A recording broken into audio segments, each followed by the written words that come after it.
Hi ಎಲ್ಲರೂ ಹೇಗಿದ್ದೀರಾ? ಎಲ್ಲರೂ ಚೆನ್ನಾಗಿದ್ದೀರಾ ಅಂತ ಹೇಳ್ತಾ ವಿಡಿಯೋ ಸ್ಟಾರ್ಟ್ ಮಾಡ್ತಾ ಇದ್ದೀನಿ. ಇದು ನನ್ನ ಏಕಾದಶಿ ವ್ಲಾಗ್ ಆಗಿರುತ್ತೆ. ಏಕಾದಶಿ ಮುಗಿದ ಮೇಲೆ ಪೋಸ್ಟ್ ಆಗ್ತಾ ಇದೆ. Sorry for late post. ಯಾರೆಲ್ಲ ಇನ್ನೂ ನನ್ನ ಚಾನಲ್ನ ಸಬ್ಸ್ಕ್ರೈಬ್ ಮಾಡಿಲ್ಲ ದಯವಿಟ್ಟು ಹೋಗಿ ಸಬ್ಸ್ಕ್ರೈಬ್ ಮಾಡ್ಕೊಂಡು ನೋಡಿ, ಲೈಕ್ ಮಾಡಿ, ಶೇರ್ ಮಾಡಿ, ಕಮೆಂಟ್ ಮಾಡಿ. ಹೀಗೆ ನಿಮ್ಮ ಸಪೋರ್ಟ್ ಇರಲಿ. ಇಷ್ಟೆಲ್ಲ ನಾನು ತರಕಾರಿ ಕುರ್ಮ ಮಾಡೋಣ ಅಂತ ರೆಡಿ ಮಾಡ್ಕೊಂಡಿದ್ದೀನಿ. ಫಸ್ಟು ಒಂದು ಕುಕ್ಕರ್ ಇಟ್ಕೊಂಡು ಆ ಕುಕ್ಕರ್ಗೆ 3-4 ಟೇಬಲ್ ಸ್ಪೂನ್ ಎಣ್ಣೆ ಹಾಕ್ಕೋಬೇಕು. ಎಣ್ಣೆ ಹಾಕ್ಕೊಂಡಾದ್ಮೇಲೆ ಈರುಳ್ಳಿ ಹಾಕ್ಕೊಂಡು ಚೆನ್ನಾಗಿ ಫ್ರೈ ಮಾಡಬೇಕು. ಈರುಳ್ಳಿಗೆ ಸೋಂಪುಕಾಳು, ಒಂದು 3 ಏಲಕ್ಕಿ, ಒಂದು ಸ್ವಲ್ಪ ಕಸೂರಿ ಮೇಥಿ ಇಷ್ಟು ಹಾಕ್ಕೊಂಡು ಚೆನ್ನಾಗಿ ಫ್ರೈ ಮಾಡ್ಕೊಂಡು, ಯಾಕಂದರೆ ಫ್ಲೇವರ್ ಚೆನ್ನಾಗಿರುತ್ತೆ ಅಂತ ಹಾಕ್ಕೊಂಡಿದ್ದೀನಿ. ಕಸೂರಿ ಮೇಥಿ ಹಾಕೋದ್ರಿಂದ ಎಲ್ಲ ಕುರ್ಮ ಅಥವಾ ಗೊಜ್ಜು ಎಲ್ಲದಕ್ಕೂ ತುಂಬ ಫ್ಲೇವರ್ ಚೆನ್ನಾಗಿರುತ್ತೆ. ಅದು ಚೆನ್ನಾಗಿ ಫ್ರೈ ಆದಮೇಲೆ ಅದಕ್ಕೆ ಹೂಕೋಸು, ಕ್ಯಾರೆಟು, ಬೀನ್ಸು, ಗೆಡ್ಡೆಕೋಸು, ಆಲೂಗೆಡ್ಡೆ, ಆಮೇಲೆ ಒಂದು ಬೌಲ್ ಹಸಿ ಬಟಾಣಿ ತೊಗೊಂಡಿದ್ದೀನಿ. ಇಲ್ಲಾಂದರೆ ಒಣ ಬಟಾಣಿ ಬೇಕಾದರೂ ತೊಗೋಬೋದು ನೀವು. ಒಣ ಬಟಾಣಿ ತೊಗೊಂಡ್ರೆ ನೈಟ್ ನೆನೆಸ್ಬಿಟ್ಟು ಈರುಳ್ಳಿ ಹುರಿತೀವಲ್ಲ ಆವಾಗಲೇ ಒಣ ಬಟಾಣಿನೂ ಹಾಕ್ಕೊಂಡು ಚೆನ್ನಾಗಿ ಫ್ರೈ ಮಾಡ್ಕೋಬೇಕು. ಆವಾಗ ಚೆನ್ನಾಗಿ ಬೇಯುತ್ತದು. ಹಸಿ ಬಟಾಣಿ ಆಗಿರೋದ್ರಿಂದ ನಾನು ತರಕಾರಿ ಜೊತೆ ಹಾಕ್ಕೊಂಡಿದ್ದೀನಿ. ಹಾಕ್ಕೊಂಡು ನೀಟಾಗಿ ಫ್ರೈ ಮಾಡಿ ಅದಕ್ಕೆ ಸ್ವಲ್ಪ ಅರಿಶಿನ, ಸ್ವಲ್ಪ ಉಪ್ಪು, ತರಕಾರಿ ಬೇಯುವಷ್ಟು ಉಪ್ಪು ಹಾಕಬೇಕು. ತರಕಾರಿಗೆ ಉಪ್ಪು ಹಿಡಿಯಲ್ಲ ಅಂತ ಕೆಲವ್ರು ಹೇಳ್ತಾರೆ. ಇದ್ರ ಜೊತೆ ಉಪ್ಪು ಹಾಕಿದ್ರೆ ಅದು ತುಂಬ ಚೆನ್ನಾಗಿ ಹಿಡ್ಕೊಳ್ಳುತ್ತೆ. ಅದನ್ನು ಫ್ರೈ ಮಾಡೋಕ್ಕೆ ಇಟ್ಬಿಟ್ಟು ನಾನಿಲ್ಲಿ ಮಸಾಲೆ ರೆಡಿ ಮಾಡ್ಕೊಳ್ತಾ ಇದ್ದೀನಿ. ಫಸ್ಟು ಶುಂಠಿ ಬೆಳ್ಳುಳ್ಳಿ ಸಿಪ್ಪೆ ತೆಗಿಬಾರ್ದು, ಅವಾಗ ಟೇಸ್ಟ್ ಚೆನ್ನಾಗಿರುತ್ತೆ. ಶುಂಠಿ ಬೆಳ್ಳುಳ್ಳಿ 2 ಹಾಕ್ಕೊಂಡಿದ್ದೀನಿ. ಆಮೇಲೆ ಖಾರಕ್ಕೆ ತಕ್ಕಂತೆ ಹಸಿಮೆಣ್ಸಿನ್ಕಾಯಿ, ಸ್ವಲ್ಪ ಕೊತ್ತಂಬರಿ, ಒಂದು ಅರ್ಧ ಕಪ್ಪಷ್ಟು ಕಾಯಿ ಹಾಕ್ಕೊಂಡಿದ್ದೀನಿ. ಜಾಸ್ತಿ ಕಾಯಿ ಹಾಕಿದ್ರೂ ಟೇಸ್ಟ್ ಚೆನ್ನಾಗಿರಲ್ಲ ಇದರಲ್ಲಿ. ಅದಕ್ಕೆ ಒಂದು ಮೀಡಿಯಮ್ ಸೈಜ್ ಈರುಳ್ಳಿ ಕಟ್ ಮಾಡಿ ಹಾಕ್ಕೊಳ್ತಾ ಇದ್ದೀನಿ. ಮಸಾಲೆಗೆ ನಾನು ಮರಾಠ ಮೊಗ್ಗು ಹೂವು ಬರುತ್ತಲ್ಲ ಅದು, ಚಕ್ಕೆ, ಲವಂಗ, ಮೆಣಸು, ಸೋಂಪು ಕಾಳು, ಒಂದು ಸ್ಪೂನಷ್ಟು ಕಡಲೆ, ಒಂದು ಸ್ಪೂನಷ್ಟು ಗಸಗಸೆನೂ ಹಾಕ್ಕೊಂಡು ನೀಟಾಗಿ ಫೈನ್ ಪೇಸ್ಟಾಗಿ ರುಬ್ಬಬೇಕು. ಉಪ್ಪು ಹಾಕೋದ್ರಿಂದ ಕಲರ್ ಚೇಂಜ್ ಆಗೋಲ್ಲ ಅದು. ಅದಕ್ಕೇ ಸ್ವಲ್ಪ ಉಪ್ಪು ಹಾಕ್ಕೊಂಡು ನೀರು ಎಷ್ಟು ಬೇಕು ಅಷ್ಟು ನೋಡಿಕೊಂಡು ನೀಟಾಗಿ ಸಣ್ಣದಾಗಿ ರುಬ್ಕೋಬೇಕು. ಚಟ್ನಿಗೆಲ್ಲ ರುಬ್ತೀವಲ್ಲ ಆ ರೀತಿ ಫೈನ್ ಪೇಸ್ಟಾಗಿ ರುಬ್ಕೋಬೇಕು. ನೋಡ್ತಾ ಇದ್ದೀರಲ್ಲ, ಕಲರ್ ಚೇಂಜ್ ಆಗೋಲ್ಲ. ಕೊತ್ತಂಬರಿ ಹಾಕಿರೋ ಕಲರು ಹಾಗೇ ಇರುತ್ತೆ, ಲೈಟ್ ಗ್ರೀನಲ್ಲೇ ಇರುತ್ತೆ. ಅದನ್ನು ತರಕಾರಿ ಬೇಯಿಸ್ಕೊಳ್ತಾ ಇರೋ ತರಕಾರಿಗೆ ಹಾಕ್ಕೊಂಡು ಮಸಾಲೆ ಹಸಿ ವಾಸನೆ ಹೋಗೋವರೆಗೂ ಚೆನ್ನಾಗಿ ಫ್ರೈ ಮಾಡ್ಕೋಬೇಕು.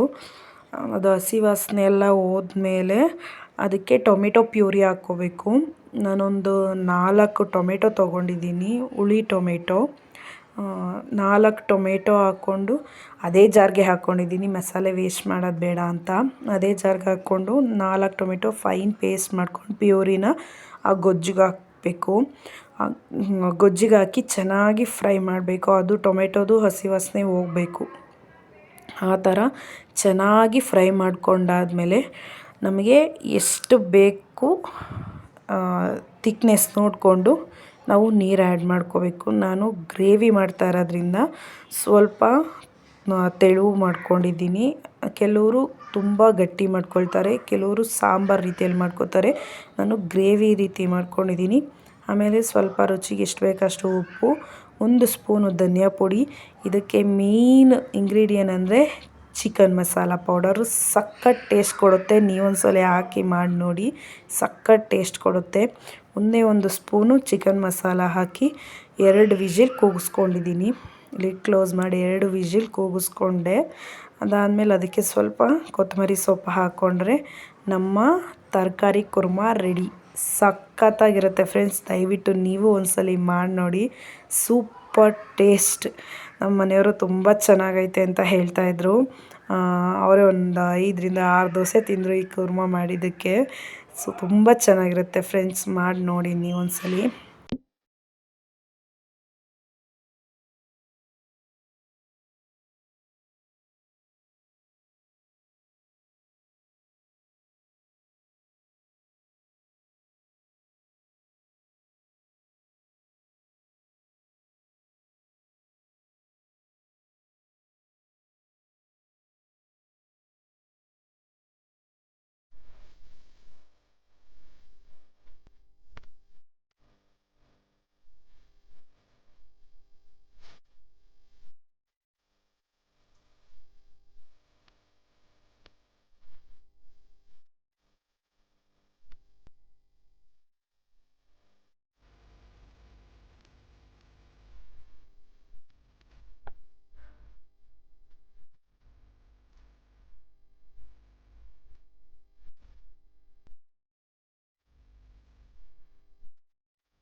ಇಷ್ಟೆಲ್ಲ ಕೆಲಸ ಮುಗಿಸೋಷ್ಟು ನಮ್ಮ ಮನೆಯವರು ಬಂದರು. ಅವ್ರಿಗೆ ಫಸ್ಟು ದೋಸೆ ಹಾಕ್ಕೊಟ್ಬಿಟ್ಟೆ.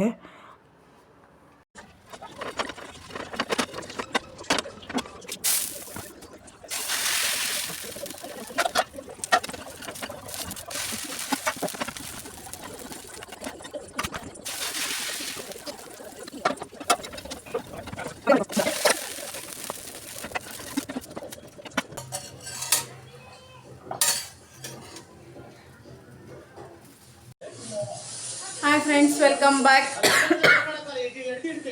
ಸ್ವಲ್ಪ ಈ ಕೋಲ್ಡ್ಗೆ ಗಂಟ್ಲು ಹಿಡ್ಕೊಂಡಂಗೆ ಆಗ್ಬಿಟ್ಟೈತೆ.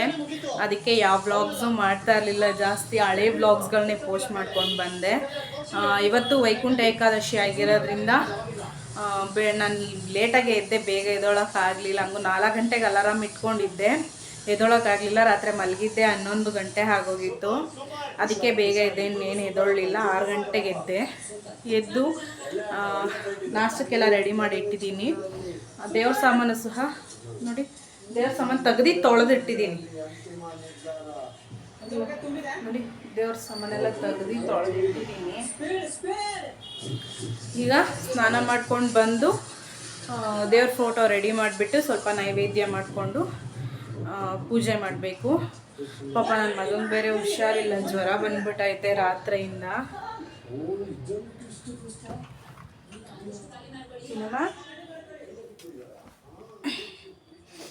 ನೋಡಿ ಫ್ರೆಂಡ್ಸ್, ಜ್ವರ ಬಂದ್ಬಿಟ್ಟೈತೆ, ಮಲಗಿಬಿಟ್ಟಿದ್ದಾನೆ.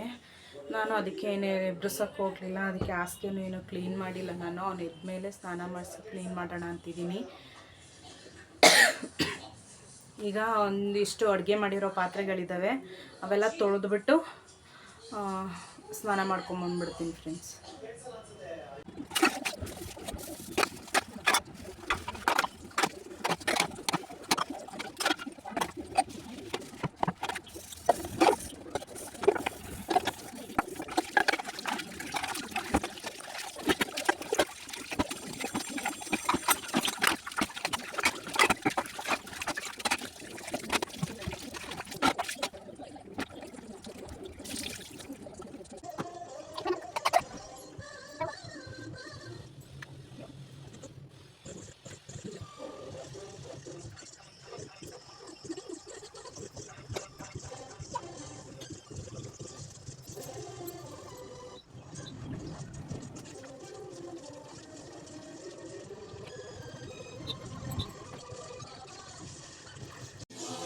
Hi friends, welcome back.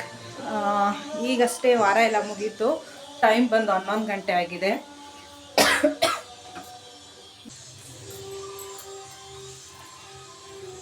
ಈಗ ಈ ಸೀರೆ ಸುಮಾರು 6 ವರ್ಷ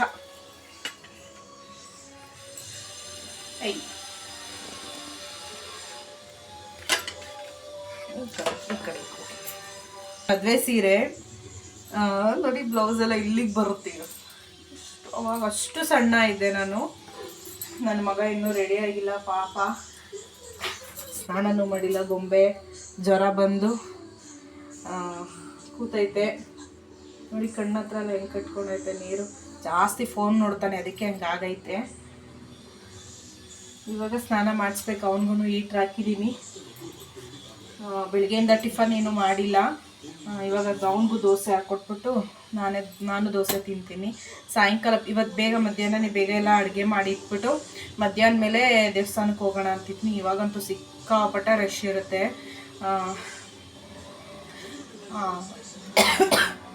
ಒಂದು 3 ಗಂಟೆ ಹಿಂಗೆ ಹೋದರೆ 6 ಗಂಟೆ ಅಷ್ಟೊತ್ತಿಗೆಲ್ಲ ಮನೆಗೆ ಬರ್ಬೋದು. ಸಿಕ್ಕಾಪಟ್ಟೆ ರಶ್ ಇರುತ್ತೆ. ಇಲ್ಲಿ ವೆಂಕಟೇಶ್ವರ ಸ್ವಾಮಿ ದೇವಸ್ಥಾನ ಇದೆ, ಇಲ್ಲೇ ಪಕ್ಕದಲ್ಲೇ. ಸಿಕ್ಕಾಪಟ್ಟೆ ಅಂದರೆ ಸಿಕ್ಕಾಪಟ್ಟೆ ಜನ ಇರ್ತಾರೆ ಫ್ರೆಂಡ್ಸ್. ಎಷ್ಟು ಪಕ್ಕದ ರೋಡ್ ಆ ರೋಡ್ವರೆಗೂ ಕ್ಯೂ ನಿಂತ್ಕೊಳ್ಳುತ್ತೆ, ಆ ಥರ ಜನ ಇರ್ತಾರೆ. ಅದಕ್ಕೇ ಬೆಳಗ್ಗೆನೇ ಏನು ಹೋಗಲಿಲ್ಲ, ಲೇಟಾಗಿ ಪೂಜೆ ಎಲ್ಲ ಮುಗಿಸ್ಕೊಂಡೆ. ಇವಾಗ ಟಿಫನ್ ಮಾಡಿಕೊಂಡು ಒಂದು 3 ಗಂಟೆ ಅಷ್ಟೊತ್ತಿಗೆ ಅಡುಗೆ ಮಾಡಿಟ್ಟು ಹೊಡ್ತೀನಿ. ಇವಾಗ ದೋಸೆ ಹಾಕ್ಕೊಂಡು ಟಿಫನ್ ಮಾಡಾದ್ಮೇಲೆ ದೇವಸ್ಥಾನಕ್ಕೆ ಹೋಗ್ಬೇಕಾದ್ರೆ ಸಿಗ್ತೀನಿ ಫ್ರೆಂಡ್ಸ್. ಕ್ಯಾಮ್ರಾ ತಿರುಗುತ್ತೆ ಮಾಡ್ತಾರೆ. ಒಂಚೂರು ಉದ್ದ ಕೂದಲಿದ್ದಿದ್ರೆ ಚೆನ್ನಾಗಿರ್ತಿತ್ತು, ಪರವಾಗಿಲ್ಲ. ಒಂದು ವರ್ಷಕ್ಕೆ ಇಷ್ಟಾದರೂ ಬಂದಿದೆ. ಕಟ್ ಮಾಡಿಸಿದ್ದೀನಿ ಫ್ರೆಂಡ್ಸ್. ಇದನ್ನ ನಾನು ಇನ್ನು ಕಟ್ ಮಾಡಿಸಿರ್ಲಿಲ್ಲ ಅಂದರೆ ಇಷ್ಟುದ್ದ ಬರ್ತಿತ್ತು. ಇಷ್ಟುದ್ದ ಬರ್ತಿತ್ತು. ನನಗೆ ಬೇಗ ಕೂದಲು ಬೇಗ ಬೆಳೆಯುತ್ತೆ, ಚೆನ್ನಾಗಿ ಬೆಳೆಯುತ್ತೆ ಬೇಗ ನನಗೆ ಕೂದಲು. ಶೇಪಿಂಗ್ ಮಾಡ್ಸೋಕ್ಕೋಸ್ಕರ ಕಟ್ ಮಾಡಿಸ್ಬಿಟ್ಟೆ. ಈ ದೋಸೆ ಹಾಕ್ಕೊಂಡು ಮಾತಾಡೋಣ. ಎಲ್ಲ ರೆಡಿಯಾಗಿದ್ದೀನಿ ಅಂದರೆ ರೀಲ್ಸ್ ಮಾಡೋಣ ಅಂತ. ಅಲ್ಲೇ ತುಂಬ ದಿನ ಆಯಿತು ರೀಲ್ಸ್ ಮಾಡಿ. ಡ್ರಾಫ್ಟಲ್ಲಿರೋದನ್ನೇ ಪೋಸ್ಟ್ ಮಾಡ್ತಾಯಿದ್ದೆ. ಅದಕ್ಕೆ ಇವತ್ತು ಹೊಸದಾಗಿ ರೀಲ್ಸ್ ಮಾಡ್ಕೊಳ್ಳೋಣ, ಸ್ಯಾರಿ ಹಾಕ್ಕೊಂಡು ಅನ್ನಿಸ್ತು. ಅದಕ್ಕೆ ಸ್ಯಾರಿ ಹಾಕ್ಕೊಂಡಿದ್ದೀನಿ. ರೀಲ್ಸ್ ಮಾಡಿಬಿಟ್ಟು ನಾನು ಯಾವ ಥರ ರೀಲ್ಸ್ಗಳು ಮಾಡಿದ್ದೀನಿ ಅದೆಲ್ಲ ಅಪ್ಲೋಡ್ ಆಗುತ್ತೆ ಇನ್ಸ್ಟಾಗ್ರಾಮಲ್ಲಿ.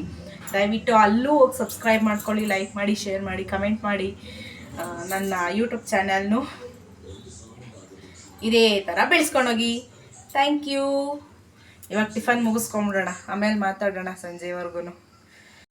ದೇವಸ್ಥಾನಕ್ಕೆ ಹೋಗಬೇಕು ಅನ್ನೋ ಪ್ಲ್ಯಾನಿಂಗ್ ಕ್ಯಾನ್ಸಲ್ ಆಯಿತು. ಯಾಕಂದರೆ ಅಮ್ಮ ಬಂದಿದ್ದು ಲೇಟ್ ಆಯಿತು. ಅವ್ರ ಕೆಲಸದಲ್ಲಿ ಬೇಗ ಬಿಡಲಿಲ್ವಂತೆ. ಯಾವತ್ತೂ ನನಗೆ ಒಬ್ಬಳೇ ಹೋಗಿ ಅಭ್ಯಾಸ ಇಲ್ಲ. ಯಾರಾದರೂ ಜೊತೆಯಲ್ಲಿದ್ರೇ ನಾನು ಎಲ್ಲಾದರೂ ಹೋಗೋದು, ಇಲ್ಲಾಂದರೆ ಮನೇಲೇ ಇರ್ತೀನಿ. ಅದಕ್ಕೆ ದೇವಸ್ಥಾನಕ್ಕೆ ಹೋಗಿರಲಿಲ್ಲ. ರೀಲ್ಸ್ ಮಾಡ್ಕೊಂಡು ಮನೇಲೇ ಇದ್ದೆ. ಇದಾಗಿತ್ತು ನನ್ನ ಏಕಾದಶಿ ವ್ಲಾಗ್. ಈ ವ್ಲಾಗ್ ಯಾರೆಲ್ಲ ಕೊನೆಯವರೆಗೂ ನೋಡಿದ್ದೀರೋ ಅವ್ರಿಗೆಲ್ಲ ಥ್ಯಾಂಕ್ ಯು ಸೋ ಮಚ್. ದಿನ ವೀಡಿಯೋ ನೋಡಿ ಸಪೋರ್ಟ್ ಮಾಡ್ತಾರೆ ಅವ್ರಿಗೆಲ್ಲ ಥ್ಯಾಂಕ್ ಯು ಸೋ ಮಚ್. ಹೀಗೆ ನನ್ನ ವೀಡಿಯೋಸ್ ನೋಡ್ತಾ ಇರಿ. ಲೈಕ್ ಮಾಡಿ, ಶೇರ್ ಮಾಡಿ, ಕಮೆಂಟ್ ಮಾಡಿ ಆ್ಯಂಡ್ ಸಬ್ಸ್ಕ್ರೈಬ್ ಮಾಡಿ. ಬೆಲ್ ಬಟನ್ ಕ್ಲಿಕ್ ಮಾಡ್ಕೊಳ್ಳಿ. ನಾನು ಮಾಡೋ ವೀಡಿಯೋ ಫಸ್ಟ್ ನೋಟಿಫಿಕೇಷನ್ ನಿಮಗೆ ಬರುತ್ತೆ. Thank you for watching.